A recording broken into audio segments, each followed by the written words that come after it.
Siempre creí que un viaje en familia era un regalo de Dios. Es cuando uno camina al lado de los suyos, respira el mismo aire y siente que los lazos están más firmes que nunca. Yo imaginaba risas, nuevos recuerdos y abrazos que quedarían guardados para siempre. Pero en aquella montaña, mi propio hijo intentó matarme. Y si piensas que mi vida terminó allí, cayendo al abismo, te equivocas. Porque lo que vino después fue tan inesperado que ni el destino se hubiera atrevido a escribirlo solo. Quédate conmigo hasta el final, porque esta historia va a dar un giro completo. Pero antes, cuéntame en los comentarios, ¿desde dónde estás viendo esta historia ahora? Y suscríbete para no perderte más relatos como este. Te prometo que cada uno de ellos va a tocarte por dentro. Mi nombre es Rosa María Salvatierra, tengo 58 años, soy profesora jubilada de literatura y hasta aquel día, creía que mi mayor legado había sido criar a un hijo inteligente, sensible y con un futuro brillante. No sabía que ese mismo hijo sería capaz de mirarme a los ojos y planear mi muerte. Cuando escuché los pasos de Álvaro acercarse a la puerta, me sorprendió una energía extraña, como si llegara con prisa pero al mismo tiempo queriendo aparentar calma. Al abrirle, me recibió con una sonrisa amplia, de esas que en otros tiempos me llenaban de orgullo. Llevaba puesta una camisa clara y un reloj nuevo que brillaba demasiado para ser lunes. Su abrazo fue fuerte, casi teatral, y por un instante quise creer que era puro cariño, aunque una sombra me cruzó el pecho. Había algo en su mirada que no reconocí. Se dejó caer en la silla de la cocina y, sin quitarse el perfume intenso que traía encima, anunció: «Mamá, papá, los voy a llevar a Grazalema. Será un viaje inolvidable». Yo lo miré fijamente, tratando de atrapar en sus gestos alguna verdad escondida. Manuel cerró el periódico, acomodó sus lentes y solo respondió con un que era mitad aceptación, mitad sospecha. Álvaro comenzó a describir las montañas, los senderos, las vistas al lago como si ya hubiera caminado por allí la semana anterior. Mientras hablaba, puso sobre la mesa un folleto brillante de una agencia de viajes. Había fotografías de un hotel boutique con jardines cuidados, ventanales enormes y un restaurante elegante donde las mesas lucían manteles blancos y copas de cristal. Era demasiado lujo para nosotros, que siempre habíamos viajado con mochilas ligeras y termos de café. Yo pasaba las páginas con los dedos temblorosos, sintiendo que aquel plan no era un simple paseo familiar. Había una prisa en sus palabras que me inquietaba. Álvaro insistía en que todo sería perfecto, que el aire fresco de la sierra nos haría bien, que era momento de dejar atrás la rutina, que necesitábamos un descanso. Yo asentía, pero por dentro pensaba en las cuentas del banco, en los ahorros que con tanto esfuerzo habíamos guardado en nuestra cuenta conjunta. Un viaje así no era barato. No entendía de dónde salía tanta generosidad repentina. Manuel, en silencio, tamborileaba los dedos sobre la mesa, como si también calculaba algo que no terminaba de cerrar. En un momento, sacó las llaves de un coche y las puso frente a nosotros. «Ya renté un auto para ir cómodos», dijo con orgullo. Manuel lo miró con una calma tensa y le preguntó: «¿Y desde cuándo rentas carros sin consultarnos?». Álvaro sonrió, alzó las cejas y respondió: «Quiero que sea sorpresa, nada más». La frase sonó ligera, pero en su tono había un filo que no se me borró en toda la tarde. Sentí un escalofrío recorrerme el cuerpo, como si una corriente fría me hubiera atravesado los huesos. Me levanté a servir más café y observé cómo mi hijo acomodaba sus cosas sobre la mesa. Sacó un bolso de cuero nuevo, casi de diseñador, que no le conocía. Lo dejó con cuidado junto al folleto, como quien muestra un trofeo. El olor de su perfume se mezcló con el aroma del café recién hecho, creando un contraste incómodo. Me pregunté de dónde había sacado dinero para esas compras, porque hacía semanas que no lograba pagar ni siquiera su tarjeta de crédito. Manuel me cruzó la mirada, y en ese cruce silencioso quedó clara nuestra duda compartida.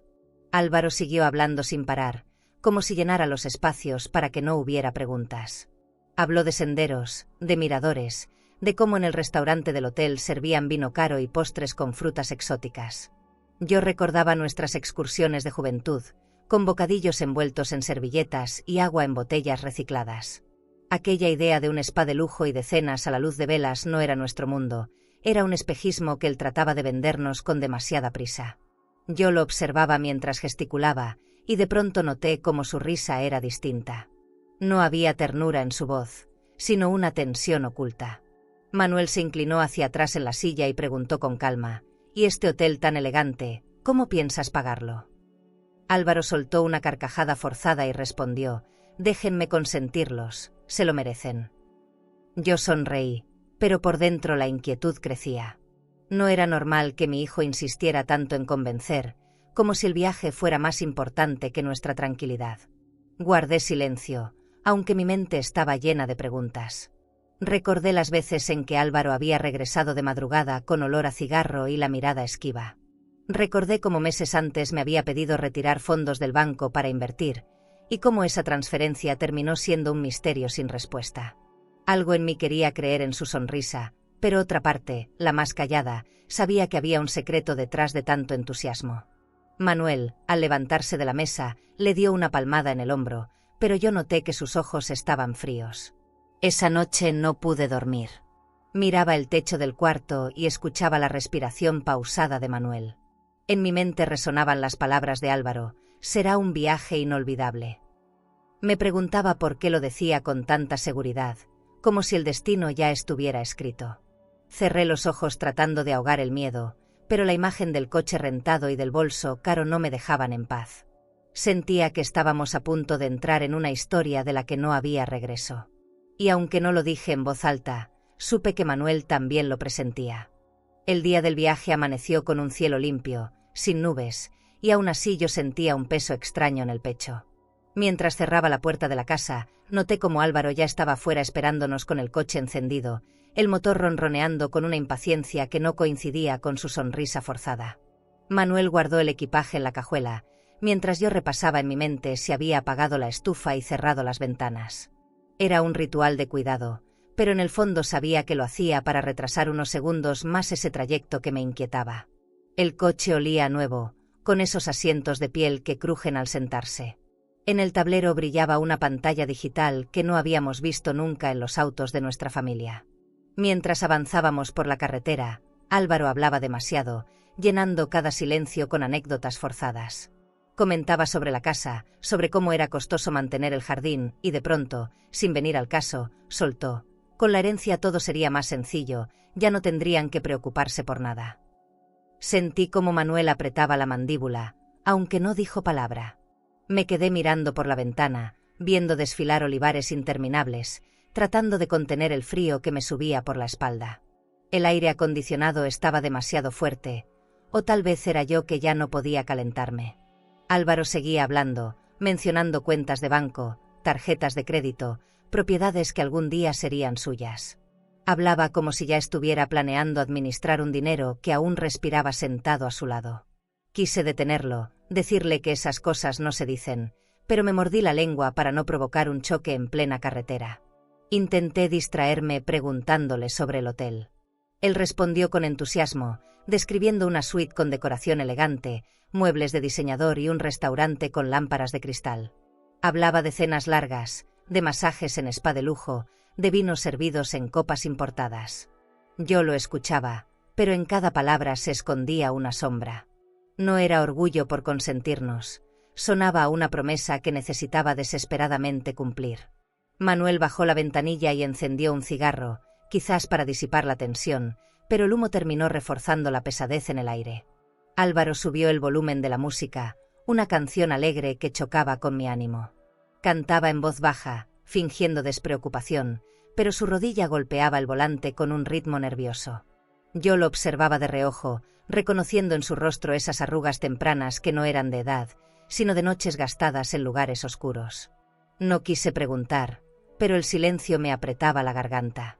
Fue entonces cuando sacó su cartera para pagar la gasolina en una estación, y al hacerlo, cayó un papel doblado que recogí sin que él notara. Era un billete de apuesta, con sellos de un casino de Sevilla. Lo guardé en mi bolso con las manos frías, como si cargara dinamita. No sabía qué hacer, si enseñárselo a Manuel o esperar. Mi corazón latía con fuerza, y sentí un sudor frío en la nuca. Cuando regresó al coche con una bebida energética en la mano, siguió hablando de futuro, de viajes, de cómo pronto no tendríamos que preocuparnos por retirar fondos del banco porque todo estaría asegurado. Yo solo lo escuchaba en silencio, con ese billete ardiendo en mi bolso. La carretera se volvía más estrecha y el paisaje cambiaba a montañas verdes, cubiertas de niebla ligera. Álvaro señalaba miradores, hablaba de lo hermoso que sería ver el atardecer juntos, y yo apenas podía responder con monosílabos. La alegría de su voz contrastaba con la tensión en mis hombros. Miré a Manuel, que llevaba la mirada fija al frente, sin pestañear, como si manejaran sobre un hilo invisible que podía romperse en cualquier momento. Nadie quería ser el primero en nombrar el miedo que se estaba colando entre los tres. Con cada curva, yo repasaba en silencio los últimos meses. Las llamadas de madrugada que Álvaro no contestaba, las veces que nos pidió dinero para resolver asuntos urgentes, las desapariciones de varios días. Todo cobraba sentido con ese papel escondido en mi bolso. Sentí rabia, tristeza y, sobre todo, una duda que me partía por dentro. ¿En qué momento mi hijo había cruzado esa línea donde ya no éramos su refugio, sino su obstáculo? Cerré los ojos un instante y recé en silencio para no derrumbarme. Llegamos a un tramo donde la señal del teléfono desaparecía y el silencio del mundo se volvió pesado. Álvaro apagó la música, bajó un poco la velocidad y sonrió al decir: «Ya casi estamos en el corazón de Grazalema. Van a agradecerme toda la vida por esto». Yo lo miré fijamente, queriendo encontrar algo sincero detrás de esa seguridad. No encontré nada. Solo esa sonrisa que me helaba la sangre. Manuel respiró hondo y cruzó los brazos, como quien se prepara para un golpe que sabe inevitable. Me quedé mirando el billete de apuesta que aún guardaba en mi bolso, sintiendo que era más que un simple papel. Era la llave de una verdad que no quería aceptar. Cerré la cremallera con fuerza, como si pudiera encerrar también el miedo que me recorría.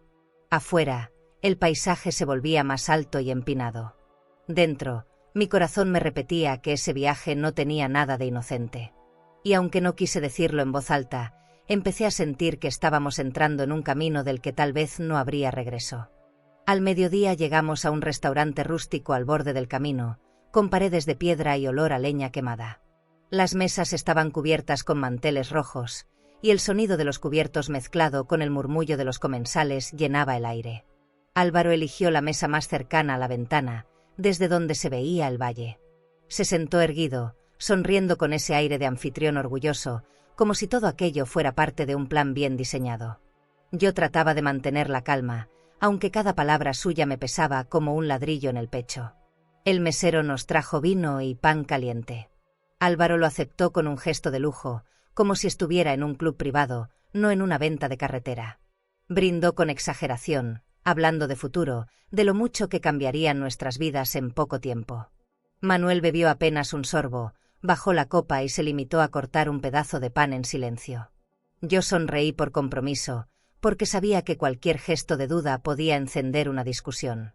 El ambiente tenía un brillo falso, como una pintura bonita escondiendo grietas profundas. Mientras servían la comida, un hombre mayor se acercó a saludarnos. Lo reconocí de inmediato. Era un viejo conocido de la familia, un carpintero que había trabajado con Manuel en Sevilla. Tras un breve intercambio, miró a Álvaro con cierta incomodidad y dijo sin rodeos: «Lo vi hace unos días entrando a un casino clandestino en la ciudad. Espero que no te metas en problemas, muchacho». El silencio cayó como un jarro de agua helada. Álvaro rió nervioso y cambió de tema, pero sus ojos perdieron el brillo un segundo. Yo me quedé inmóvil, sintiendo como la comida perdía sabor en la boca. No supe qué decir, ni siquiera pude reaccionar. Manuel, con una calma fingida, agradeció al hombre y lo despidió con un apretón de manos. Cuando se marchó, el silencio entre nosotros fue aún más pesado que sus palabras. Álvaro siguió comiendo como si nada hubiera pasado, pero yo notaba cómo apretaba el tenedor con más fuerza de la necesaria. Me pregunté si Manuel pensaba lo mismo que yo, que ese comentario no era casualidad, sino una advertencia. Yo bajé la mirada al plato, moviendo la comida sin apetito. El olor a guiso, que antes me había abierto el hambre, ahora me revolvía el estómago. Manuel me miró de reojo y yo entendí en sus ojos la misma pregunta que me estaba quemando por dentro: ¿cuánto sabíamos en realidad de nuestro hijo? No lo dijimos en voz alta, pero la duda se quedó suspendida en el aire como un secreto compartido. Álvaro hablaba de trivialidades, del clima, de las montañas, evitando cualquier mención al casino. Esa evasión dolía más que la confesión. El mesero volvió a la mesa para preguntar si todo estaba bien. Yo asentí con una sonrisa forzada, mientras Álvaro pedía un postre caro, como si quisiera borrar el comentario anterior con un gesto de normalidad. Manuel lo miraba con los brazos cruzados, sin una palabra. El silencio se volvió insoportable, más fuerte que cualquier discusión. Yo jugué con la servilleta entre los dedos, doblándola una y otra vez, como si ese gesto pudiera calmarme. Pero en realidad, lo único que hacía era contener las lágrimas que amenazaban con salir. Quise hablar, decirle a Álvaro que ya sabíamos más de lo que él pensaba, que ese camino de apuestas no lo llevaría a nada bueno. Pero mis labios permanecieron cerrados, porque había algo en su expresión que me frenaba, esa mezcla de soberbia y fragilidad que podía estallar con una sola palabra. Manuel, en su silencio, me transmitía la misma decisión. No era el momento. Tal vez no era el lugar. Guardamos lo que sentíamos como quien guarda un cuchillo afilado en el fondo de un cajón, esperando la ocasión correcta para usarlo. Los demás clientes reían, levantaban copas, hablaban en voz alta. Yo los miraba con envidia, deseando que nuestra mesa fuera también un espacio de alegría sencilla. En lugar de eso, nos rodeaba un silencio espeso, lleno de sospechas. Sentí que el restaurante entero se achicaba, que las paredes de piedra se cerraban sobre nosotros. El postre llegó, pero nadie lo probó. Ni siquiera Álvaro, que se limitó a jugar con la cuchara como si ya hubiera perdido el apetito. El comentario del carpintero había dejado una grieta imposible de tapar. En el camino de regreso al coche, el aire fresco de la sierra no alivió mi angustia. Álvaro caminaba delante, silbando, como si quisiera demostrar indiferencia. Manuel y yo lo seguimos en silencio, pero en nuestros pasos pesaba más la verdad que las piedras del sendero. No nos dijimos nada, porque sabíamos que hablar era abrir una herida demasiado pronto. Lo único que compartimos fue una mirada larga, cargada de miedo y de preguntas sin respuesta. Ese silencio nos unía tanto como nos destruía. Ya en el coche, con las ventanas cerradas y la música encendida, Álvaro retomó su tono alegre. Hablaba de los planes del día siguiente, de cómo aprovecharíamos cada rincón de la sierra. Yo lo escuchaba, pero ya no creía en su entusiasmo. El eco del casino clandestino seguía golpeando mi mente. Manuel mantuvo la vista fija en la carretera, las manos tensas sobre las rodillas. Yo guardé mis palabras en lo más profundo de mi pecho, sabiendo que llegaría el momento de sacarlas, aunque todavía no sabía cuándo ni cómo. La mañana siguiente comenzó con un aire distinto, más frío, como si la sierra quisiera advertirnos de algo. Álvaro estaba inquieto desde que nos levantamos. Caminaba de un lado a otro en la pequeña posada donde pasamos la noche, revisando su teléfono, ajustándose el reloj y mirando por la ventana como si esperara a alguien. Manuel lo observaba en silencio, y yo trataba de fingir normalidad mientras tomábamos un café aguado en el comedor. Aún así, sentía que mi estómago se encogía con cada palabra suya. Cuando salimos al sendero, el sol apenas asomaba entre las montañas y el aire olía a tierra húmeda. Álvaro apretaba el paso, con una energía que parecía nerviosa más que entusiasta. Cada tanto se volteaba y nos decía: «Vamos, que no tenemos todo el día». Manuel le pedía que bajara el ritmo, pero él insistía en subir más rápido, como si quisiera llegar a un punto específico antes de que algo cambiara. Yo trataba de seguirlos, sintiendo cómo las piedras del camino se me clavaban en los zapatos. El sendero se hacía más estrecho y empinado. Los pájaros cantaban entre los pinos, pero ese sonido que siempre me había tranquilizado ahora me parecía un murmullo lejano. Álvaro sudaba, pero no por cansancio, sino por una ansiedad que le brillaba en los ojos. De vez en cuando murmuraba frases que no lograba entender, como si hablara consigo mismo. En un momento escuché claro: «Hoy termino con todo esto». Mi piel se erizó al instante, y me detuve fingiendo que necesitaba aire para ocultar el temblor en mis piernas. Manuel se dio cuenta y me ofreció su mano, firme pero disimulada. Álvaro volteó con una sonrisa tensa y dijo: «¿Qué pasa?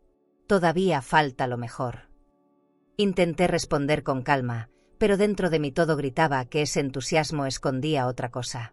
Su mirada no tenía la dulzura de un hijo orgulloso, sino el filo de alguien que carga una decisión oscura. Seguí caminando, aunque cada paso me parecía un avance hacia un destino que ya no estaba en mis manos. Llegamos a un tramo donde el barranco se abría a un costado. La vista era impresionante: montañas cubiertas de verde y un río que brillaba a lo lejos como un hilo de plata. Álvaro levantó los brazos y dijo: «¿No les parece hermoso?». Yo asentí con una sonrisa débil, pero mis ojos estaban fijos en su postura, en la forma en que se acercaba demasiado al borde. Manuel dio un paso atrás, desconfiado, y esa reacción me confirmó que él también sentía el mismo peligro latente. El camino se volvió más resbaladizo. Las piedras pequeñas caían cuesta abajo con cada pisada, provocando ecos que retumbaban en el silencio. Álvaro parecía disfrutarlo, como si esa dificultad añadiera emoción a la caminata. «No tengan miedo, yo los guío», dijo con un tono paternalista que me hirió. Era él quien debía cuidarse de sí mismo, no nosotros. Sentí un nudo en la garganta, recordando cuando lo enseñábamos a caminar de niño en las calles tranquilas del barrio, sin imaginar que algún día esa memoria se transformaría en desconfianza. Hicimos una pausa bajo la sombra de un árbol. Yo respiraba agitada, con las piernas temblorosas. Álvaro sacó una botella de agua y bebió con ansias, dejando que el líquido le escurriera por la barbilla. «Ya falta poco para el mirador», dijo, como si ese destino fuera lo único que importara.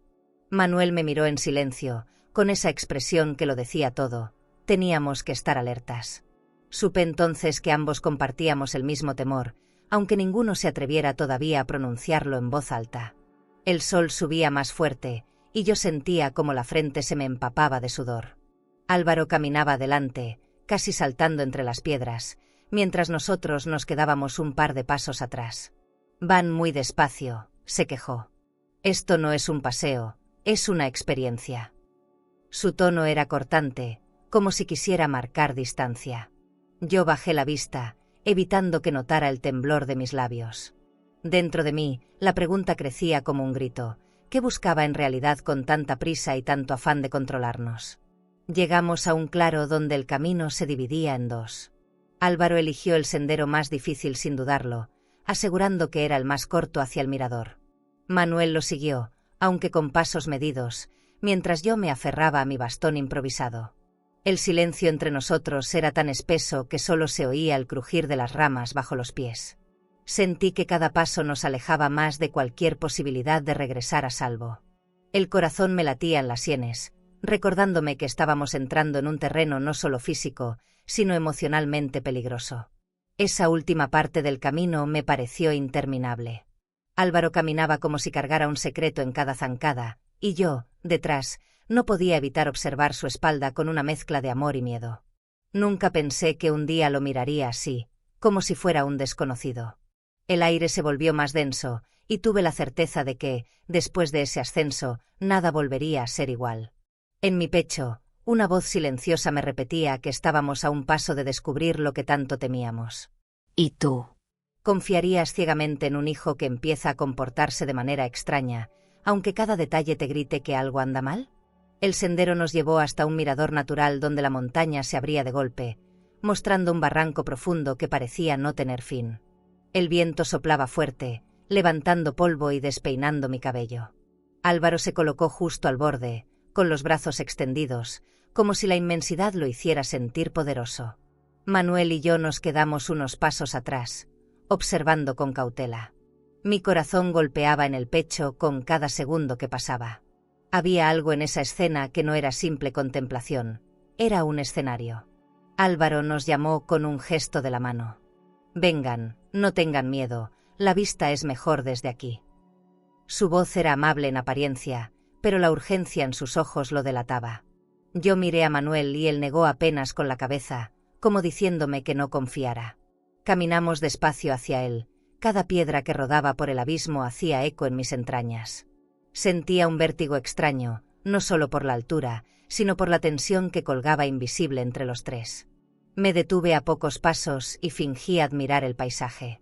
Álvaro hablaba rápido, describiendo cómo todo ese lugar representaba libertad, cómo las montañas eran eternas, cómo ese día sería inolvidable.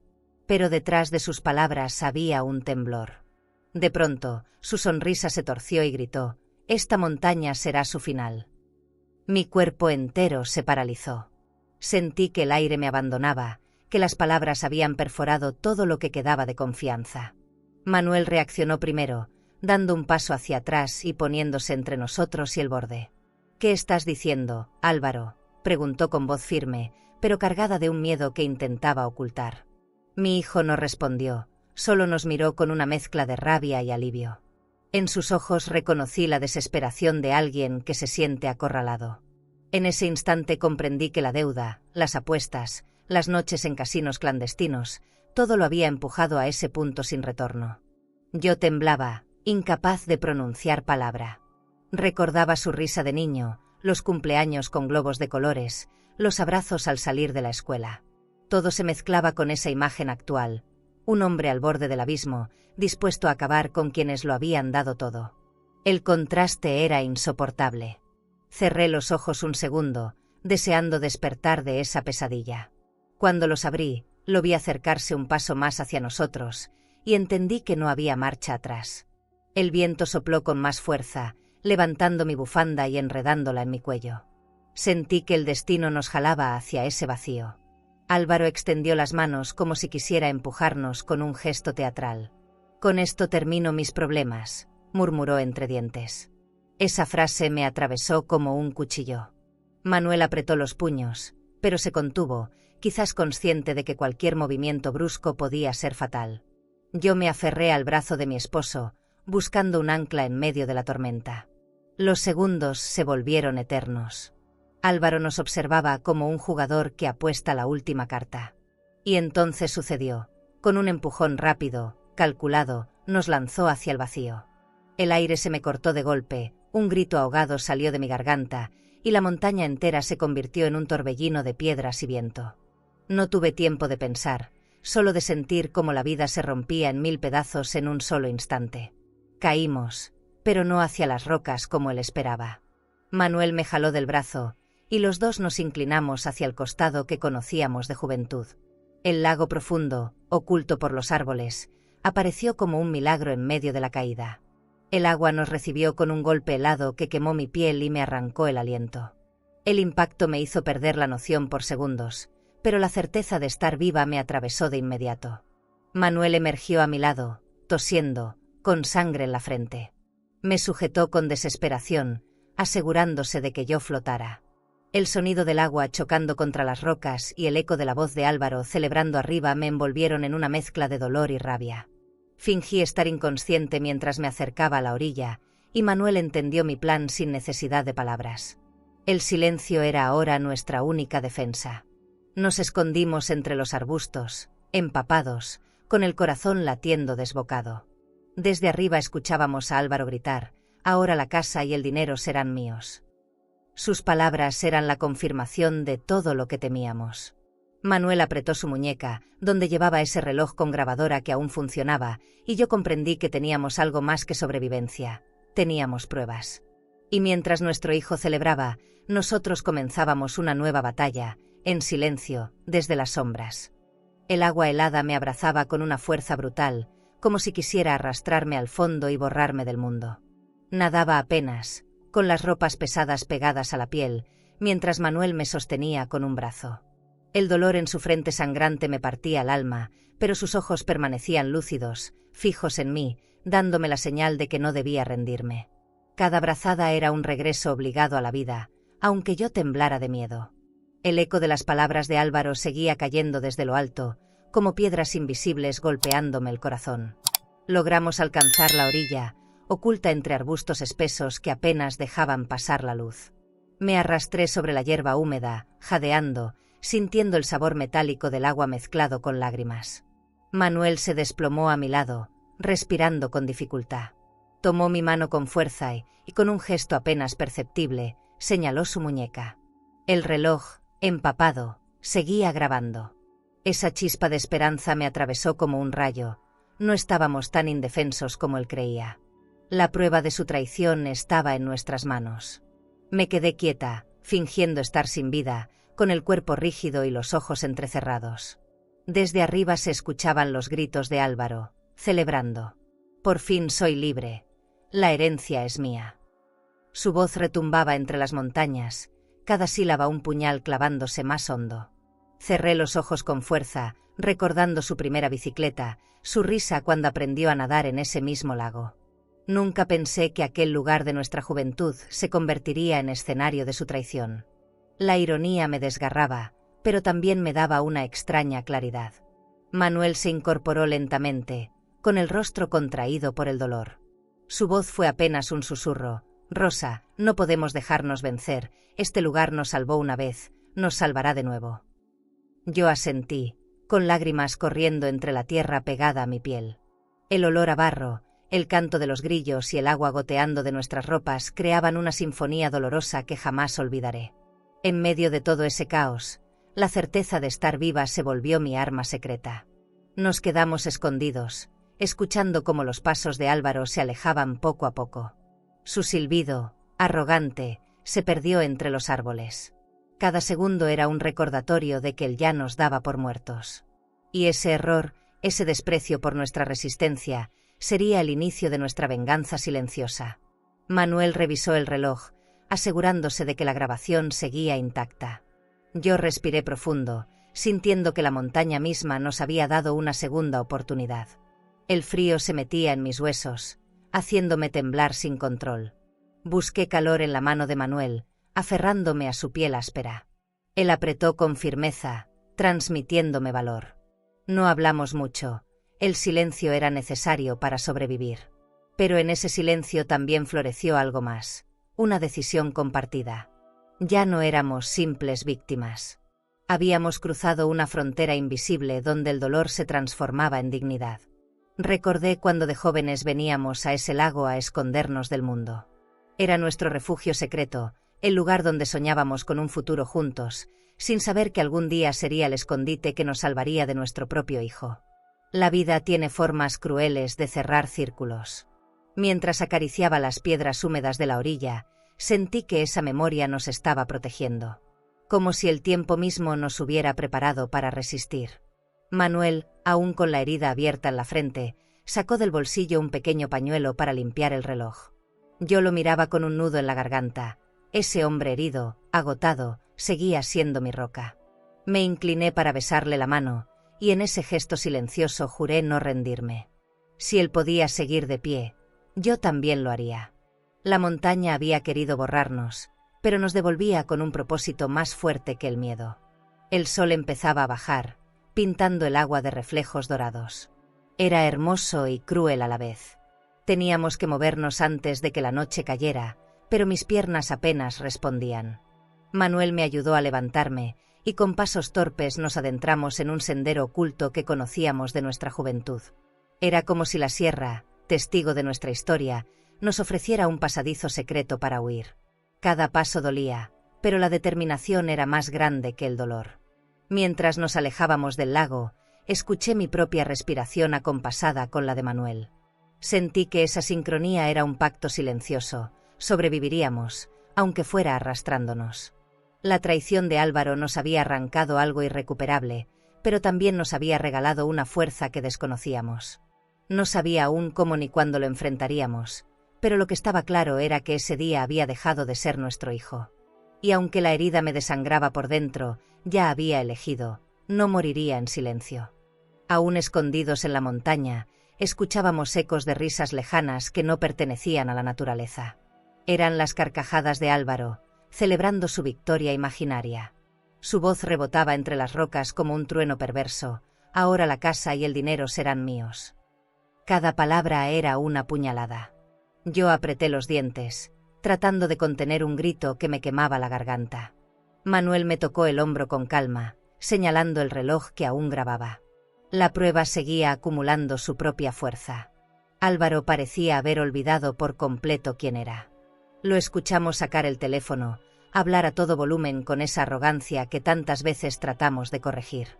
«Mañana tendrás tu dinero», dijo con firmeza, y enseguida bajó la voz, como si negociara con alguien peligroso. El silencio posterior fue peor. Sabía que había vendido no solo nuestra vida, sino también su dignidad. Manuel cerró los ojos un instante, respirando hondo, como si necesitara contener la rabia que lo consumía. Yo me quedé observando el reflejo del lago, preguntándome en qué momento lo habíamos perdido. Recordaba su infancia, las tardes en que jugaba en el jardín de casa, inventando aventuras con una espada de madera. Esa inocencia se había esfumado.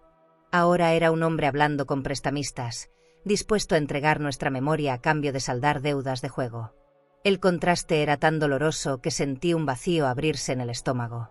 No sabía si llorar o gritar. De pronto, lo vimos alzando los brazos, como si brindara frente a un público invisible. En su mano brillaba una botella que seguramente había llevado escondida.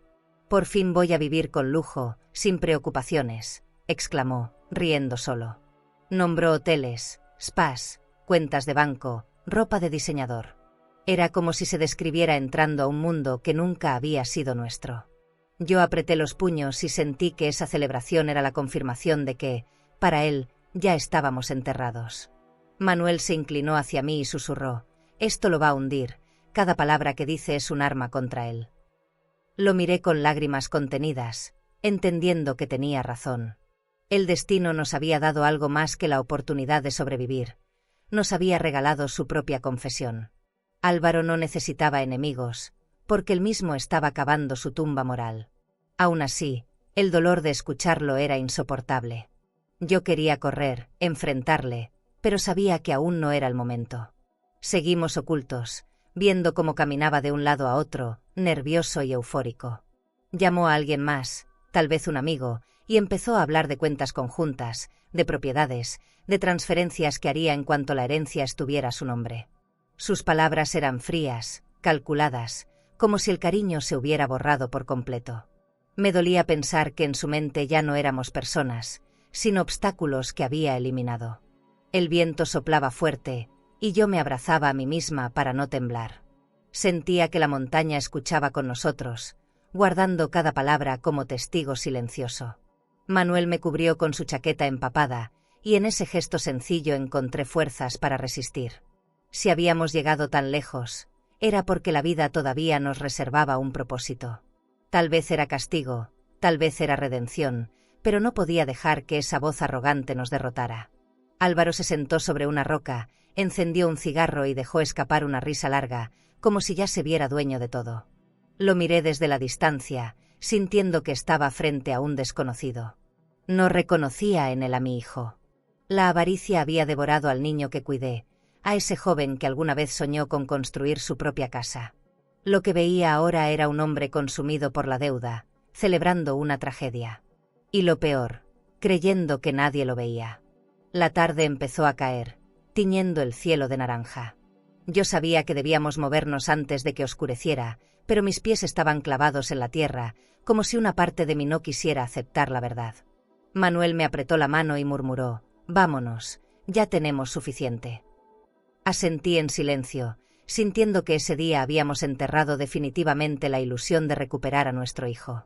Solo nos quedaba enfrentarlo con dignidad, aunque doliera hasta el alma. Nos alejamos despacio, dejando atrás sus carcajadas.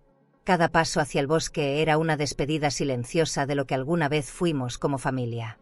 El aire olía a humo y a derrota, pero dentro de mí nacía algo distinto, una rabia transformada en fuerza. Ya no caminábamos como víctimas, sino como sobrevivientes que habían descubierto la verdad. Y esa verdad sería la herramienta con la que lo enfrentaríamos. Aún no sabía cómo, pero estaba decidida a no dejarlo triunfar. Volvimos a la ciudad con el silencio pegado a la piel. Nos escondimos en la pequeña casa de un viejo amigo de Manuel, alguien en quien confiábamos ciegamente y que no hizo preguntas, solo nos ofreció un techo y ropa seca. Mientras tanto, allá afuera, Álvaro desplegaba su teatro. Supimos por los periódicos que había organizado una ceremonia simbólica, un funeral sin cuerpos, con la misma elegancia de siempre. Las fotos mostraban su traje oscuro, corbata bien ajustada y rostro compungido. Yo lo observaba desde las sombras y no podía creer lo que veía. La iglesia estaba llena. Familiares, vecinos y conocidos acudieron a consolarlo, convencidos de que había perdido a sus padres en un accidente trágico. Álvaro lloraba con maestría, con sollozos que parecían ensayados. En cada abrazo recibido, en cada palabra de apoyo, él inclinaba la cabeza con dignidad falsa, alimentando una mentira que había construido sobre nuestras vidas. Verlo interpretar ese papel me revolvía el estómago. No había vergüenza, no había duelo, solo un guión cuidadosamente actuado. Yo lo miraba de lejos, escondida entre las columnas de la iglesia. Mis manos sudaban, mi respiración se aceleraba, y al mismo tiempo sentía un dolor insoportable en el pecho. Quise correr hacia él, gritar la verdad, mostrarle al mundo que aún estábamos vivos. Pero Manuel me detuvo, apoyando suavemente su mano en la mía. «Todavía no», susurró. Y en ese instante entendí. Nuestra fuerza estaba en la paciencia. El golpe final debía ser certero, en el momento indicado, no antes. Las coronas de flores se apilaban frente al altar, con mensajes de despedida escritos en cintas blancas. Leí una que decía, siempre en nuestra memoria, Rosa y Manuel. Me mordí el labio para no llorar. Era extraño asistir a tu propio funeral, sentir que todos ya habían cerrado el capítulo de tu vida mientras tú seguías respirando. Me miré a mí misma en ese reflejo oscuro, una mujer que debía fingir ser un fantasma para lograr justicia.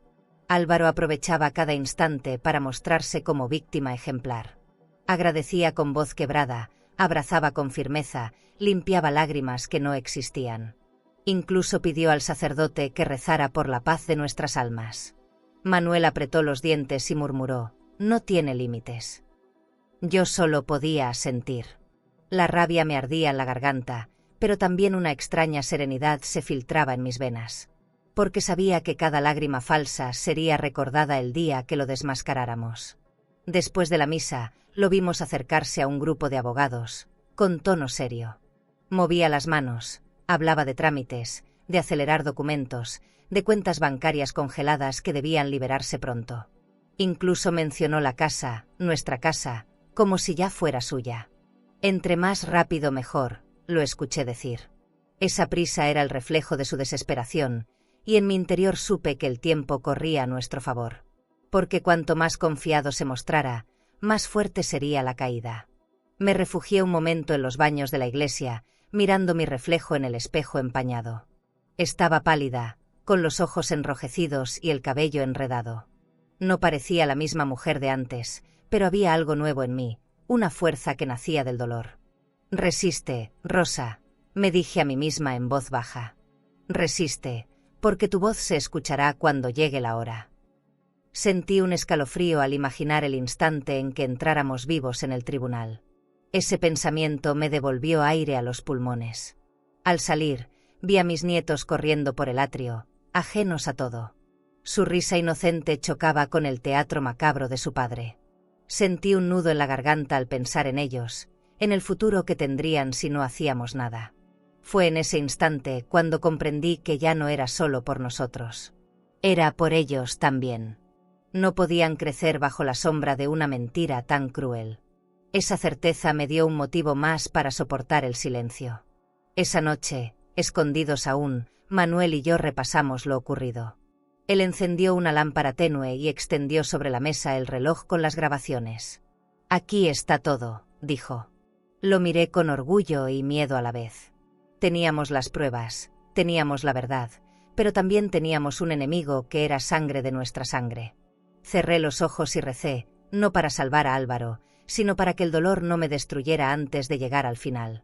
Dormí poco, soñando con voces, con la iglesia llena y nuestras fotos enmarcadas en blanco y negro. Desperté con el corazón agitado, pero al ver a Manuel dormido a mi lado, recordé que no estábamos solos. Teníamos la montaña como testigo, el reloj como prueba y la dignidad como escudo. Solo faltaba esperar el momento exacto para que el mundo viera la verdad. Y yo estaba dispuesta a aguantar el silencio hasta que la justicia nos devolviera el nombre. ¿Y tú? ¿Revelarías la verdad de inmediato, aunque el dolor sea insoportable, o esperarías el momento perfecto para desenmascarar a quien te traicionó? Pasaron unos días en los que nos movíamos como sombras, sin levantar sospechas. Manuel, con su calma habitual, me dijo que ya no podíamos depender solo de las grabaciones. Necesitábamos a alguien de confianza que transformara esa verdad en un arma legal. Yo sabía a quién se refería antes de que dijera el nombre: Julián Herrera, un viejo amigo suyo, abogado retirado, que siempre lo había admirado por su honradez. Tomamos la decisión de buscarlo en Sevilla, aunque cada paso nos llenara de miedo a ser descubiertos. El viaje en autobús fue silencioso. Yo observaba el paisaje pasar por la ventana, pero mi mente estaba atrapada en una sola idea. Estábamos vivos, sí, pero también éramos fugitivos de nuestra propia familia. Me cubrí con un pañuelo para no ser reconocida y apreté la mano de Manuel como si me anclara al mundo. Llegamos al despacho de Julián, un lugar pequeño pero lleno de carpetas y libros gruesos de leyes. El olor a papel viejo me recordó mis años de maestra, cuando creía que todo podía resolverse con palabras. Julián nos recibió con un abrazo sorprendido. Creyó al principio que éramos fantasmas, porque él mismo había estado en nuestro funeral. Al escuchar nuestra historia, palideció. Manuel sacó el reloj y lo puso sobre la mesa. Con manos temblorosas, Julián lo encendió y dejó que la voz de Álvaro llenara la habitación. Ahora la casa y el dinero serán míos. El silencio que siguió fue más pesado que cualquier sentencia. El abogado se quitó las gafas y se pasó la mano por el rostro, como si necesitara tiempo para procesar la traición. «Esto es más grande de lo que imaginan», nos dijo al fin. Se puso de pie, abrió un archivador metálico y comenzó a sacar carpetas. En cuestión de minutos había armado un pequeño dossier con los papeles que llevaba años guardando. Registros de deudas, denuncias de prestamistas, reportes de cuentas atrasadas. Su hijo debe más de 300.000 euros en juegos de azar, nos explicó con voz firme. Sentí que el piso se me movía bajo los pies. No eran solo sospechas, era una montaña de pruebas que nos ahogaba. Yo me llevé las manos al rostro, luchando por contener las lágrimas. Manuel me abrazó por los hombros, aunque sus ojos estaban clavados en la carpeta. La traición ya no era un acto impulsivo, era una estrategia fría, calculada. Álvaro había hipotecado no solo su futuro, sino también nuestro nombre, nuestra dignidad. Julián cerró la carpeta con un golpe seco y dijo: «Con esto podemos hundirlo, pero deben estar dispuestos a llegar hasta el final. No habrá marcha atrás». Me quedé en silencio largo rato, escuchando el tic-tac de un viejo reloj de pared. Recordé a mi hijo de pequeño, mostrándome orgulloso sus dibujos en papel reciclado, soñando con ser arquitecto. Esa imagen contrastaba con los papeles que tenía frente a mí: contratos rotos, letras impagas, recibos de apuestas ilegales. El niño que criamos se había transformado en un hombre desconocido, y ese desconocido estaba dispuesto a matarnos por dinero. Apreté el pañuelo contra mis labios para no sollozar. Julián encendió una lámpara de escritorio y empezó a escribir notas rápidas en una hoja. Nos explicó que era posible detener el trámite de herencia si presentábamos la grabación y las deudas como prueba. También dijo que el juez necesitaría testigos, personas que confirmaran la relación de Álvaro con los juegos clandestinos. Yo lo escuchaba, pero en mi interior algo se quebraba. La idea de arrastrar a nuestro hijo ante la justicia era como una herida que nunca cerraría. Manuel, en cambio, se mostró decidido. «Ya intentó matarnos, Julián. Esto no es solo deuda, es un crimen». Lo vi hablar con una firmeza que pocas veces mostraba. Me inspiraba respeto, pero también me aterraba esa claridad. Supe que, aunque me doliera, tenía razón. Guardar silencio nos convertía en cómplices, y no podía cargar con ese peso. Tomé aire profundo y asentí. «Hagámoslo». Pero no por venganza, por los niños, por los nietos que no merecen crecer en medio de esta mentira. El abogado sonrió con tristeza y comenzó a armar un nuevo expediente, colocando documentos en un portafolio de cuero. Yo lo observaba con un nudo en la garganta, consciente de que ese maletín llevaba dentro la ruina de nuestro propio hijo. El olor a tabaco impregnaba la oficina, mezclado con la tinta fresca de los papeles recién firmados. Afuera, el sol se ocultaba entre los edificios, y yo sentía que también se apagaba la poca inocencia que quedaba en mi vida. Al salir del despacho, Manuel me tomó del brazo con fuerza. Caminamos por las calles de Sevilla sin hablar, cargando ese portafolio como si fuera dinamita. La ciudad seguía su ritmo normal, luces encendiéndose, gente entrando a restaurantes elegantes, autos avanzando con prisa. Yo, en cambio, sentía que caminaba dentro de una pesadilla. Cada paso nos acercaba más al juicio final, y cada paso me alejaba más del hijo que alguna vez amé sin reservas. Unos días después, los periódicos amanecieron con una noticia que me hizo arder la sangre. En la portada aparecía Álvaro, vestido con traje oscuro y corbata a rayas, hablando frente a un micrófono. El titular decía: «Hijo ejemplar busca justicia por la pérdida de sus padres». Reconocí su sonrisa ensayada, ese gesto de falsa nobleza que sabía mostrar cuando necesitaba convencer. La entrevista se transmitía también en la televisión local, y verlo interpretar ese papel me provocó náuseas.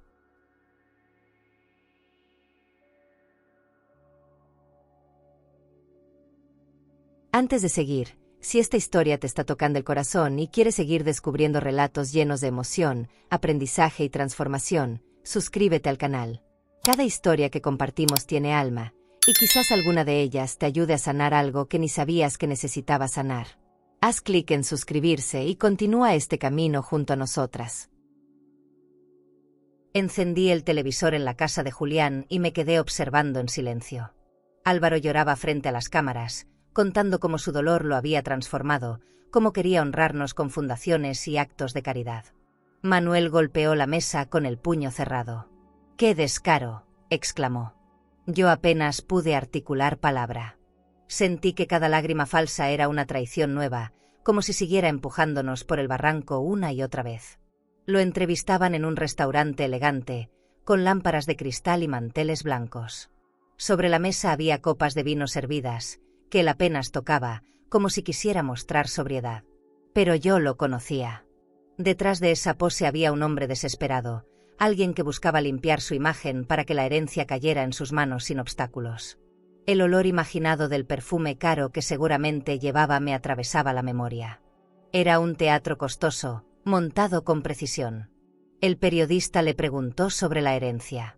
Álvaro bajó la mirada, fingiendo humildad, y dijo: «No me interesa el dinero, solo la memoria de mis padres».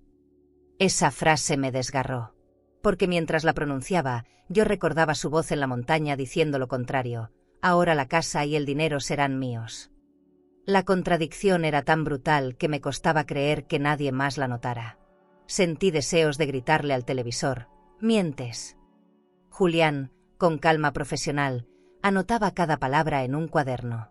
«Este discurso no sirve», murmuró. «Mientras más hable, más contradicciones aparecerán». Yo lo miré con desconfianza.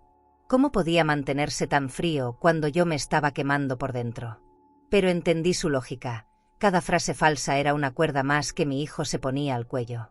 Aún así, el dolor de verlo usar nuestra memoria como disfraz era insoportable. El periodista insistió en preguntas sobre sus finanzas. Noté cómo Álvaro titubeaba un segundo antes de responder. Habló de cuentas conjuntas que supuestamente había manejado conmigo, de préstamos inventados y de un dinero que jamás existió.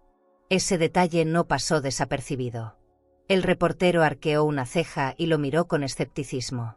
Era la primera vez que veía a alguien dudar de su versión, y ese pequeño gesto me dio una chispa de esperanza. Manuel me apretó la mano mientras la entrevista continuaba. ¿Ves? «Él solo se va a hundir», me susurró. Yo asentí, aunque el nudo en la garganta no se disolvía. Recordaba cómo alguna vez Álvaro quiso estudiar periodismo, cómo soñaba con dar discursos y ser admirado. Y ahora lo veía cumpliendo ese sueño de la forma más vil, mintiendo frente a un público que lo aplaudía sin saber que era un impostor. Cuando terminó la entrevista, el periodista agradeció y cortaron la transmisión. Pero las cámaras ocultas aún captaron algo. Álvaro se dejó caer en la silla, soltó un suspiro cansado y dijo en voz baja: «Ya casi, todo será mío pronto». Ese instante no salió en la televisión, pero alguien del equipo de grabación lo comentó después en el pueblo. El rumor comenzó a crecer, y yo supe que la máscara se estaba resquebrajando. Julián sonrió satisfecho al escuchar la noticia. «La soberbia siempre los delata», comentó. Yo lo observé, con la sensación de que aún faltaba mucho camino. Porque aunque las dudas comenzaban a surgir, Álvaro todavía tenía aliados, todavía controlaba el relato. El mundo lo veía como un hijo ejemplar, y nosotros seguíamos ocultos, cargando la verdad como un secreto a punto de estallar. Esa noche, al apagar el televisor, me quedé mirando la pantalla negra como si fuera un espejo. Vi mi reflejo débil, cansado, pero también más firme que nunca. «Algún día verán quién eres de verdad, Álvaro», susurré. Y aunque mi voz apenas fue un murmullo en la habitación vacía, supe que ese día estaba cada vez más cerca. Esa semana, mi familia organizó una cena en la casa de mi cuñada Teresa. Era una tradición que se mantenía desde años atrás. Reunirnos alrededor de una mesa larga, con mantel bordado y vajilla guardada solo para ocasiones especiales. Yo, oculta en las sombras de la verdad, no podía estar ahí, pero Julián me contó cada detalle, y luego Manuel me lo relató con el mismo dolor. Álvaro llegó con puntualidad fingida, vestido con un saco nuevo y un reloj reluciente. Saludó a todos con abrazos exagerados, como si fuera el centro de la velada. La mesa estaba llena de comida, guisos calientes, pan recién horneado, vino abierto con cuidado. Mis sobrinos corrían alrededor del comedor, mientras los adultos trataban de mantener la calma. Álvaro hablaba más de la cuenta, contaba historias sobre negocios que nunca existieron y viajes planeados con la herencia que aún no tenía en sus manos. Cada palabra suya era un veneno que se deslizaba entre los platos. Los demás lo escuchaban en silencio, algunos con compasión, otros con incomodidad. En un momento, levantó la copa y declaró con arrogancia: «Ahora todo me pertenece. Es lo que mis padres hubieran querido». Nadie respondió de inmediato. El sonido de los cubiertos cesó, y el aire se volvió espeso. Mi cuñada Teresa lo miró con frialdad, dejó el tenedor sobre el plato y dijo con voz firme: «¿Y si tus padres no están muertos?». La mesa entera quedó paralizada. Los niños dejaron de reír y el silencio fue tan fuerte que parecía gritar por todos nosotros. Álvaro soltó una risa nerviosa, tratando de disimular. «No digas tonterías, Teresa. Ya viste el funeral». Pero la duda había quedado sembrada. Algunos familiares bajaron la mirada, otros se cruzaron de brazos. Manuel me contó que incluso uno de los primos comentó en voz baja: «Algo no me cuadra». Yo escuchaba esa narración con lágrimas en los ojos, deseando haber estado ahí para ver la expresión de mi hijo cuando lo enfrentaron por primera vez. La cena continuó, pero el ambiente ya no era el mismo. Álvaro seguía hablando, pero ahora con menos seguridad. Se notaba inquieto, como si la certeza de su victoria empezara a tambalear. Teresa lo observaba con atención, como quien estudia a un actor en medio de una obra mal interpretada. El resto apenas probaba la comida. Esa noche no fue un banquete familiar, sino un escenario cargado de sospechas. Julián me explicó que esas grietas eran valiosas. «Las dudas son semillas», dijo. «Cuando florezcan, la verdad será más difícil de ocultar». Yo lo escuché en silencio, con el corazón dividido. Porque aunque deseaba justicia, también dolía saber que era nuestra propia sangre la que estaba siendo señalada como mentiroso. Aún así, comprendí que ese paso era necesario. El peso de la verdad debía comenzar a caer sobre él poco a poco. Imaginé a Álvaro saliendo de la cena, con la sonrisa descompuesta y el orgullo herido. Tal vez encendió un cigarro en el jardín para calmarse, tal vez maldijo en voz baja a quienes se atrevieron a cuestionarlo. Ese retrato mental me acompañó toda la noche. Era como verlo pelear contra un enemigo invisible, sin saber que ese enemigo éramos nosotros, esperando en silencio para el momento final. Esa misma noche, Teresa llamó a Manuel. Le dijo que había notado cosas raras en Álvaro, incoherencias, actitudes sospechosas. Manuel, con voz contenida, respondió: «Todo saldrá a la luz pronto». No pudo decir más. Al colgar, se quedó mirando el portafolio con el dossier, como si en esos papeles estuviera escrita la próxima tormenta. Yo lo abracé, sabiendo que la red de mentiras de Álvaro comenzaba a romperse. Los días siguientes, el rumor creció en la familia. Algunos lo defendían, otros lo cuestionaban, pero lo más importante era que ya no había unanimidad. El funeral perfecto y la imagen de hijo ejemplar estaban agrietados. Yo lo sentía como un preludio. El teatro que había montado estaba por venirse abajo. Lo único que faltaba era el escenario más grande, el tribunal. Aquella cena, que debió ser un momento de unión, se convirtió en la chispa que encendió la sospecha general. Para mí, fue el recordatorio de que la justicia a veces avanza en silencio, con pasos lentos, pero seguros. Cerré los ojos esa noche y me repetí una promesa. Pronto, muy pronto, todos verían quién era realmente Álvaro. Y cuando ese día llegara, no habría lugar para escapar. La noche anterior al juicio, el aire en la casa de Julián estaba cargado de una tensión que podía cortarse con un cuchillo. Los documentos estaban sobre la mesa, la grabación del reloj, el dossier de deudas, las declaraciones que habían conseguido en secreto. Todo listo para ser presentado ante el juez. Manuel repasaba los papeles una y otra vez, con la mirada fija y las manos firmes. Yo, en cambio, apenas podía mantenerme sentada. Caminaba de un lado a otro como un animal enjaulado, con el corazón golpeando mi pecho. El abogado nos miraba con serenidad. «Mañana caerá su máscara», nos aseguró. Sus palabras eran como un bálsamo que no lograba calmarme del todo. Sentía que en lugar de alivio me traían un vértigo extraño, como si estuviera a punto de cruzar una frontera invisible. ¿Cómo se enfrenta una madre a su hijo en un tribunal? Esa pregunta me mordía por dentro una y otra vez, y ninguna respuesta me daba paz. Intenté distraerme con recuerdos de mi juventud. Cerré los ojos y vi el lago, vi la escuela donde trabajé, vi a Álvaro pequeño, corriendo por el jardín de casa con los zapatos llenos de tierra. ¿En qué momento se torció el camino? No lo supe. Lo único claro era que al día siguiente tendría que verlo sentado frente a un juez, no como hijo, sino como acusado. Ese pensamiento me desgarraba, pero también me daba una certeza: no podía seguir escondida. Manuel, con voz baja, me dijo: «No estamos solos, Rosa. La verdad está con nosotros». Me acerqué a él y lo abracé fuerte, sintiendo su calor a pesar del miedo. Sus palabras me devolvieron un poco de fuerza. Era cierto, no era una venganza lo que buscábamos, era dignidad. Teníamos que levantar la cabeza y demostrar que nadie, ni siquiera nuestra propia sangre, podía robarnos la vida ni la memoria. Mientras cenábamos un poco de pan y sopa caliente, Julián recibió una llamada. Su rostro se endureció de inmediato. Colgó y nos miró con gravedad. Álvaro intentó vender la casa antes de la audiencia, nos dijo. Sentí que el mundo se me venía encima. Esa casa no era solo ladrillos y ventanas, era nuestra historia entera, las fotos en las paredes, los cumpleaños en el jardín, las noches de invierno frente a la chimenea.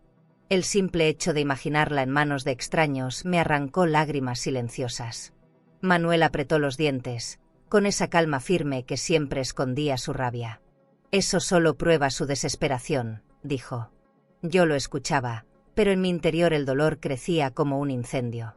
No era solo la herencia, era un intento de borrar nuestra existencia. Álvaro no quería dinero únicamente, quería arrancar de raíz todo lo que habíamos construido juntos. Y eso era lo más cruel de todo. Julián organizó los papeles en un maletín de cuero, verificando cada documento con precisión. El sonido del cierre metálico al final fue como un sello definitivo. Ahí dentro estaba el destino de Álvaro y, de alguna manera, el nuestro también. Yo acaricié la superficie del maletín como si tocara un ataúd invisible. Me estremecí al pensar que la justicia podía llegar, pero nunca devolvernos lo que habíamos perdido como familia. La noche se alargó interminable. Escuchaba el tic-tac del reloj de pared mezclado con el viento afuera. Cada minuto parecía un recordatorio cruel de lo que nos esperaba. No podía dormir. Me levanté varias veces, caminé por el pasillo, bebí agua que me supo amarga. Miraba a Manuel dormir con la frente arrugada y me preguntaba cómo él podía encontrar calma donde yo solo veía tormenta. Al amanecer, me puse un vestido oscuro y un pañuelo sobrio, como quien se prepara para un entierro. No de un cuerpo, sino de una ilusión, la de que nuestro hijo pudiera redimirse sin enfrentar la verdad. Respiré hondo y me miré al espejo. La mujer que vi estaba cansada, herida, pero firme. Esa firmeza sería mi escudo en el tribunal. Salimos de la casa cuando el sol apenas despuntaba. Las calles de Sevilla estaban tranquilas, como si el mundo no supiera el drama que estaba por desplegarse. Caminamos hacia el auto de Julián en silencio. Yo sentía que cada paso era un adiós a la madre que había sido. A partir de ese día, solo quedaba la mujer que estaba dispuesta a defender su vida y su dignidad, aunque el precio fuera enfrentar al hijo que un día acunó en brazos. ¿Y tú?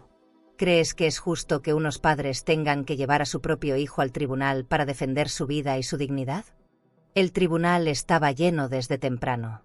El eco de los pasos sobre el mármol, el murmullo de los presentes y el olor a papeles viejos se mezclaban en un ambiente sofocante. Manuel y yo permanecíamos ocultos en una sala contigua, esperando la señal de Julián. A través de una rendija podía ver la entrada. Familiares, vecinos y hasta periodistas habían llegado para presenciar el juicio sobre la herencia. Yo respiraba con dificultad, como si mis pulmones no quisieran aceptar que estaba viva y debía demostrarlo en público. Álvaro entró al tribunal con un porte arrogante. Llevaba un traje oscuro perfectamente planchado, zapatos brillantes y un pañuelo de seda en el bolsillo. Saludó a los abogados con sonrisas calculadas y se sentó en primera fila, cruzando las piernas con la seguridad de quien cree tener la victoria en la mano.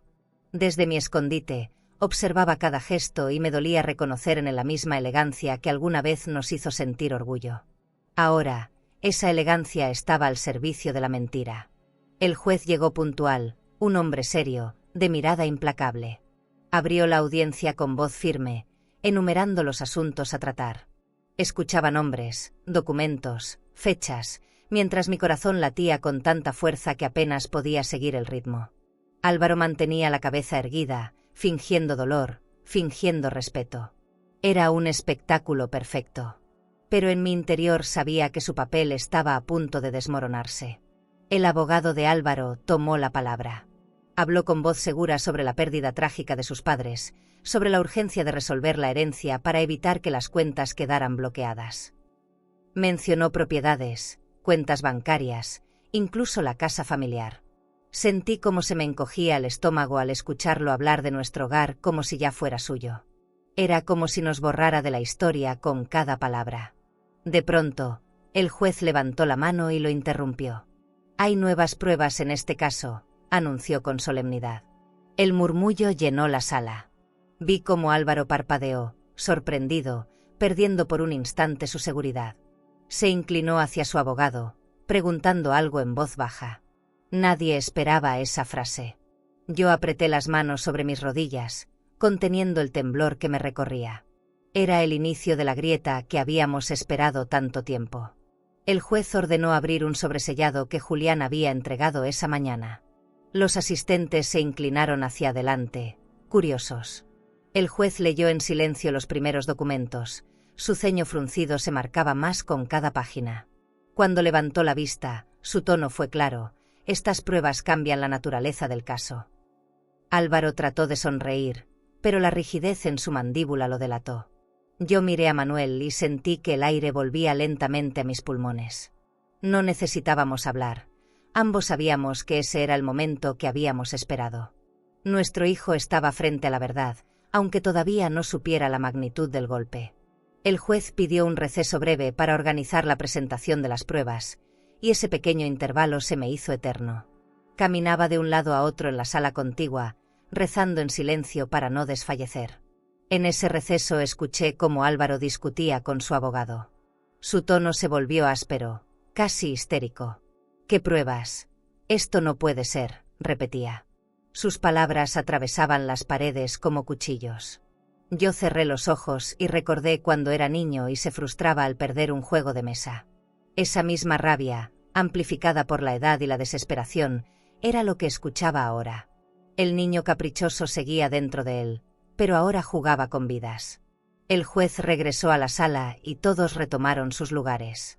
Manuel me apretó la mano con fuerza, como si quisiera transmitirme toda su energía. Yo asentí en silencio, con lágrimas contenidas. El reloj en la muñeca de Manuel parecía latir con nosotros, recordándonos que ahí estaba guardada la verdad, esperando el instante perfecto para ser revelada. Ese día, por primera vez, vi en los ojos de Álvaro algo que no había visto desde la montaña: miedo. El teatro comenzaba a tambalear, y aunque aún no habíamos aparecido en escena, yo sabía que pronto escucharíamos el crujir de su mentira rompiéndose frente a todos. Y en ese presentimiento encontré la fuerza para dar el siguiente paso. El murmullo en la sala aumentaba con cada minuto. Todos esperaban que el juez revelara más detalles sobre esas pruebas misteriosas. Manuel y yo permanecíamos ocultos tras la puerta lateral, con el corazón latiendo a destiempo. Julián nos miró y susurró: «Es el momento». Sentí un escalofrío recorrerme de pies a cabeza. Mis piernas temblaban, pero una fuerza desconocida me empujaba hacia adelante. Era como si la dignidad que habíamos guardado en silencio durante semanas quisiera salir al mundo de golpe. El juez golpeó la mesa con su mazo y ordenó silencio. «Se presentarán testigos clave en este caso», anunció. Álvaro frunció el ceño, inquieto, moviéndose nervioso en su asiento. Yo respiré hondo y apreté el brazo de Manuel. En ese instante, las puertas del tribunal se abrieron con un sonido seco que retumbó en la sala. Todos voltearon al unísono. El aire se detuvo. Y ahí estábamos nosotros, vivos, caminando con paso lento pero firme. Las reacciones fueron inmediatas. Un murmullo de asombro recorrió la sala como una ola. Algunos se levantaron de sus asientos, otros se taparon la boca con las manos. Mi hermana comenzó a llorar. El juez nos observaba con una mezcla de sorpresa y respeto. Álvaro, en cambio, palideció al instante, como si hubiera visto un fantasma. Sus labios se abrieron, pero ninguna palabra salió de ellos. El hijo que nos creyó enterrados no podía creer lo que tenía frente a los ojos. Cada paso hasta el estrado fue un triunfo silencioso. Yo podía escuchar mis propios tacones resonando en el piso de mármol, marcando un ritmo solemne. Sentía que el tribunal entero era testigo no solo de nuestra supervivencia, sino también de nuestra dignidad recuperada. Manuel caminaba a mi lado, con la frente en alto, aún herida, pero llena de fuerza. No necesitábamos decir nada. Nuestra presencia era la prueba más poderosa de todas. Álvaro se levantó de golpe, con el rostro desencajado. «Esto es imposible», gritó, señalándonos con un dedo tembloroso. Su voz se quebró en medio de la sala, y el eco de sus palabras lo dejó aún más expuesto. El juez le ordenó sentarse con un tono severo, recordándole que estaba en un tribunal, no en un espectáculo. Esa autoridad lo obligó a hundirse en su asiento, pero su respiración agitada lo delataba. Ya no era el actor seguro de la entrevista, sino un hombre atrapado en su propia farsa. Yo miré a los ojos de los presentes, buscando apoyo. Vi lágrimas, sorpresa, incredulidad. Nadie podía negar lo evidente. Estábamos vivos. Sentí una ola de calor recorrerme el cuerpo, como si todas las humillaciones de esas semanas se deshicieran en un solo instante. Quise gritar que sobrevivimos al agua helada, al dolor, a la traición, pero me contuve. No era necesario. Nuestra mera existencia ya hablaba por sí sola. El juez pidió orden de nuevo y nos invitó a sentarnos. Manuel se inclinó hacia mí y susurró: «Lo logramos, Rosa». Yo lo miré con los ojos llenos de lágrimas, incapaz de responder. La sala seguía en silencio expectante, como si el tiempo se hubiera detenido para observar cada gesto nuestro. Álvaro bajaba la mirada, evitando encontrarse con la nuestra. Era la primera vez que lo veía pequeño, vulnerable, acorralado por la verdad. Los abogados de Álvaro intentaron reaccionar, murmurando entre ellos, pero el impacto de nuestra aparición había dejado sin fuerza cualquier argumento. Julián aprovechó ese vacío para acercarse al juez y confirmar nuestra identidad con documentos oficiales. Todo quedaba sellado. La mentira había sido desmantelada en cuestión de segundos.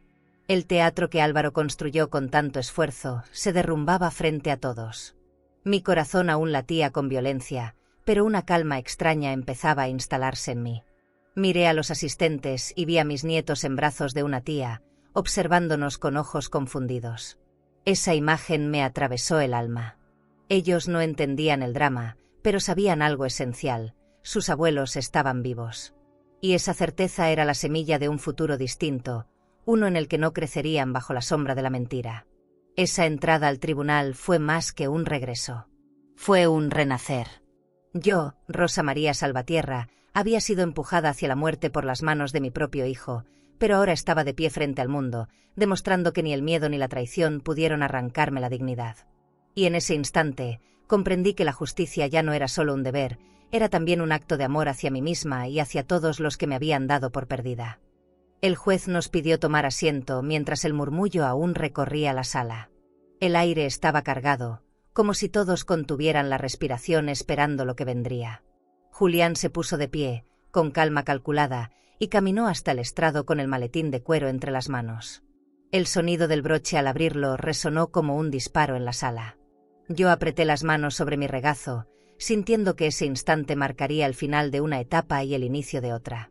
Sacó primero los documentos de las deudas, hojas con sellos oficiales y firmas de prestamistas que confirmaban los montos imposibles. El juez hojeó cada papel con gesto severo, mientras la sala permanecía en silencio absoluto.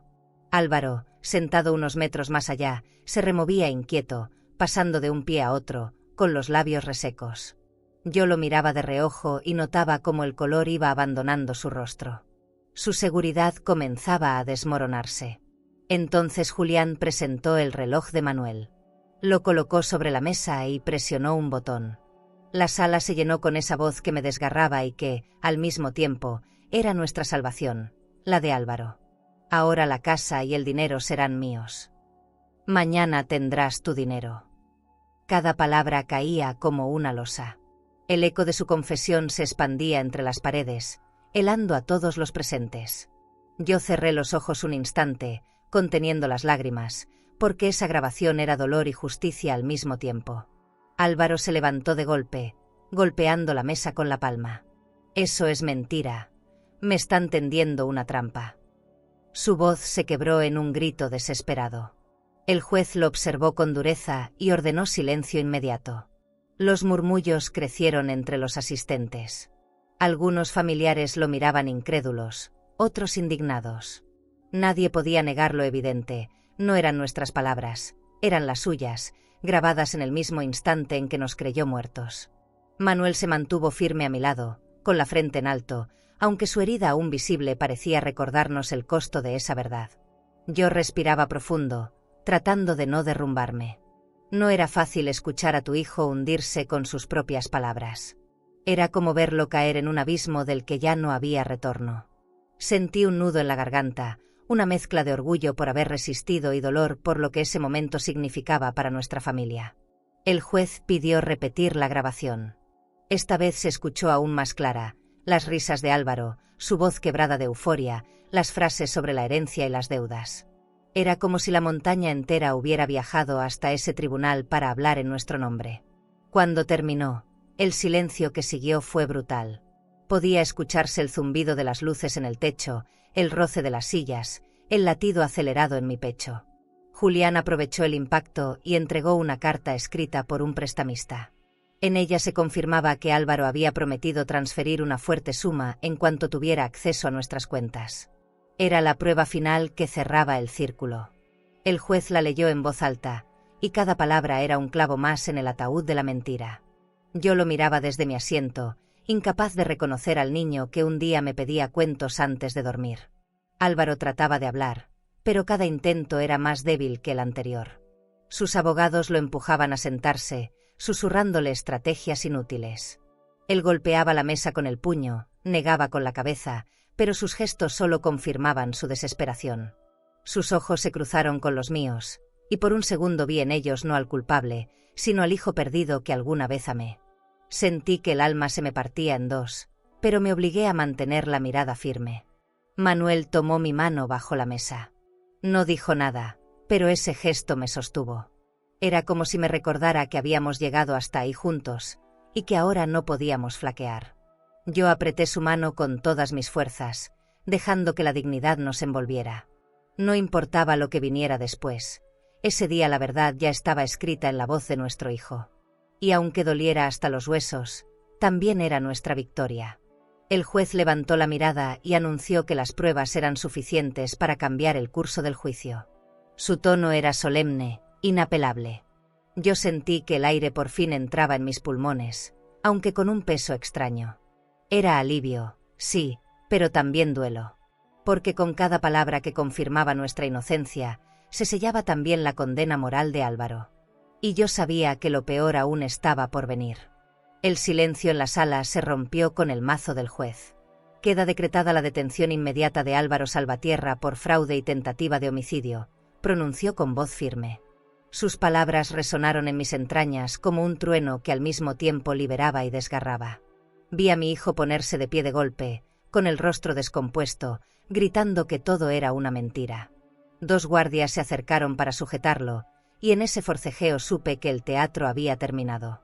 Álvaro intentó escapar entre empujones, negando con la cabeza, sudando frío. «Son ellos los que me engañan.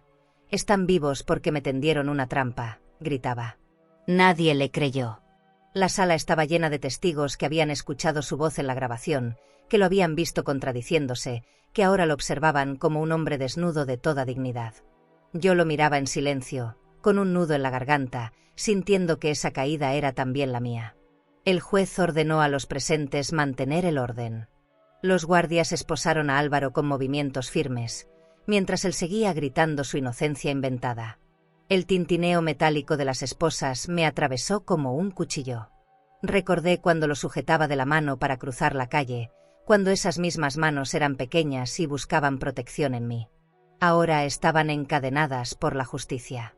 Fue un contraste insoportable. Manuel se mantuvo erguido, aunque sus ojos brillaban de tristeza. Yo sabía que para él también era una herida profunda, pero no podía mostrar debilidad. Cuando Álvaro pasó frente a nosotros, esposado, se detuvo un instante.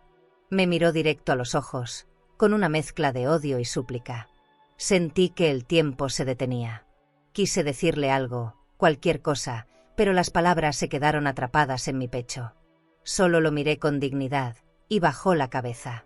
El juez continuó leyendo la sentencia preliminar. Se congelaban las cuentas, se cancelaba la herencia y se entregaban pruebas a la fiscalía para un proceso penal. Cada palabra era como una puerta que se cerraba detrás de mi hijo. Yo respiraba hondo, tratando de mantenerme entera. La justicia nos devolvía el nombre, pero nos quitaba al hijo. Era un precio demasiado alto, aunque sabía que no había otra salida. Cuando terminó la audiencia, algunos familiares se acercaron a nosotros. Nos abrazaron entre lágrimas, incrédulos de vernos vivos. Sentí el calor humano rodearme, pero también las miradas de compasión. Nadie sabía qué decir. ¿Qué palabras existen para consolar a unos padres que ven a su propio hijo salir esposado? Agradecí cada gesto, aunque dentro de mí seguía abierta una herida que nadie podía cerrar. Entre el tumulto, pedí hablar con el juez sobre mis nietos. Le expliqué que no podían crecer bajo la sombra de la mentira ni al cuidado de alguien cegado por la avaricia. Con voz firme, pedí la custodia. El juez me escuchó con atención, tras revisar los documentos, asintió. Queda bajo su tutela temporal, señora Salvatierra, hasta nueva resolución. Sentí que el aire volvía a mis pulmones. Era como si la vida me diera una segunda oportunidad, no solo para mí, sino para ellos. Al salir del tribunal, los fotógrafos disparaban sus cámaras. Las luces me cegaban por momentos, pero no bajé la cabeza. Caminé con la frente en alto, Manuel a mi lado, mientras detrás de nosotros sacaban a Álvaro esposado. Su figura, antes altiva, ahora se veía derrotada, empequeñecida. Escuché algunos insultos del público, pero también silencios cargados de decepción. Era la caída pública de un hombre que había querido erigirse sobre las ruinas de su propia familia. Tomé aire profundo, dejando que el viento de la calle me acariciara el rostro. La justicia había hablado. No sentí victoria, sentí vacío. Pero también supe que ese vacío podía llenarse con algo nuevo, la certeza de haber defendido mi vida, mi casa, mi memoria. Manuel me tomó de la mano y me dijo en voz baja: «Lo logramos, Rosa. No como queríamos, pero lo logramos». Cerré los ojos un instante y me aferré a esa frase como a una tabla en medio del naufragio. Al mirar hacia adelante, pensé en mis nietos. Imaginé sus risas llenando otra vez el jardín, corriendo entre las flores que yo misma había plantado. Ellos serían el motivo para no dejarme caer. La justicia se había hecho, y aunque mi corazón sangraba, entendí que aún quedaba un futuro por construir. Con dignidad, con amor, con la fuerza que había nacido de la traición. Y ese pensamiento me sostuvo mientras dejábamos atrás las puertas del tribunal. El eco de mis pasos al salir del tribunal todavía resuena en mi memoria. La calle estaba abarrotada de curiosos, periodistas y vecinos que querían ver con sus propios ojos lo que nadie esperaba, a unos padres vivos y a un hijo derrotado. Caminé erguida, con la frente en alto, como si ese simple gesto fuera mi escudo contra todo el dolor que me atravesaba. Manuel iba a mi lado, silencioso, sosteniendo mi mano con fuerza. No dijimos nada, porque sabíamos que las palabras eran innecesarias. El mundo ya había visto la verdad. Vi a Álvaro entre los guardias, con las esposas brillando bajo el sol. Su rostro estaba desfigurado por la rabia y la vergüenza. Intentó gritar, pero su voz se perdió entre los murmullos de la multitud. No era el hombre elegante de los periódicos, ni el hijo ejemplar de la televisión. Era solo un hombre roto, atrapado en su propio juego. En ese instante entendí que la justicia más cruel no era la prisión, sino la mirada de todos reconociendo su caída. Avanzamos entre la gente que se apartaba para dejarnos pasar. Algunos me abrazaban, otros simplemente me observaban con respeto. Yo sentía que cada paso era una liberación, como si con ello se enterrara la mentira que nos había perseguido durante semanas. No había triunfo en mi corazón, pero sí una calma nueva, la calma de quien sabe que resistió lo imposible y salió de pie. Esa calma era mi verdadera venganza. Al llegar a casa, me detuve frente a la puerta de madera que Manuel había construido con sus propias manos. La acaricié como si tocara un recuerdo vivo. Entrar allí era como volver a respirar después de una larga asfixia. Todo estaba en su lugar, los muebles sencillos, las fotografías familiares, el olor a madera vieja. Nada había cambiado, y sin embargo, todo era distinto. Porque ahora sabíamos que ese espacio no era solo una casa, era un refugio conquistado con dolor. Esa tarde, mientras Manuel preparaba café, escuché las risas de mis nietos en el jardín. Los habían traído mis cuñadas, que nos abrazaron con lágrimas en los ojos. Ver a esos niños correr entre las flores me devolvió la esperanza. Ellos no entendían lo que había pasado, y quizá era mejor así. Para ellos, solo éramos los abuelos que habían regresado. Y en esa inocencia encontré la razón para seguir adelante, aunque el corazón cargara cicatrices imposibles de borrar. Me senté en el porche con la taza caliente entre las manos y dejé que el sol me acariciara el rostro. Pensé en el lago, en el frío del agua, en la montaña que intentó tragarnos y no pudo. Pensé en el tribunal, en las miradas, en la grabación que selló nuestro destino. Y sobre todo, pensé en Álvaro. No como en el hijo que soñé, sino como en la lección más dura de mi vida. A veces la traición llega desde el lugar más cercano. Y aún así, hay que levantarse. Manuel se sentó a mi lado, cansado pero con los ojos brillantes.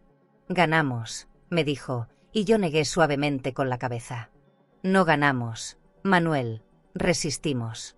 Y eso es mucho más». Él sonrió con tristeza y me pasó un brazo por los hombros. Permanecimos en silencio, escuchando el viento mover las ramas del jardín. Ese silencio, lejos de ser pesado, era ahora un alivio. Era la prueba de que habíamos sobrevivido juntos. Al caer la noche, encendí una vela en el comedor y recé en silencio. No pedí por mí, ni por Manuel, ni siquiera por mis nietos. Pedí por Álvaro. No porque quisiera salvarlo, sino porque necesitaba soltar el peso que me oprimía el alma. Pedí que, en algún rincón oscuro de su celda, encontrara un reflejo de lo que alguna vez fue, y que ese reflejo lo hiciera entender el daño que causó. No sé si esa oración fue escuchada, pero me dio paz. Me miré al espejo antes de ir a dormir. Vi a una mujer con el rostro cansado, con arrugas marcadas por el dolor, pero con los ojos firmes. Esa mujer ya no era solo madre ni esposa, era sobreviviente. Y en esa mirada reconocí algo que nunca había visto en mí misma, una fuerza que no dependía de nadie más, una dignidad que nadie podía arrebatarme. Al cerrar los ojos, escuché mi propia voz resonando en mi interior.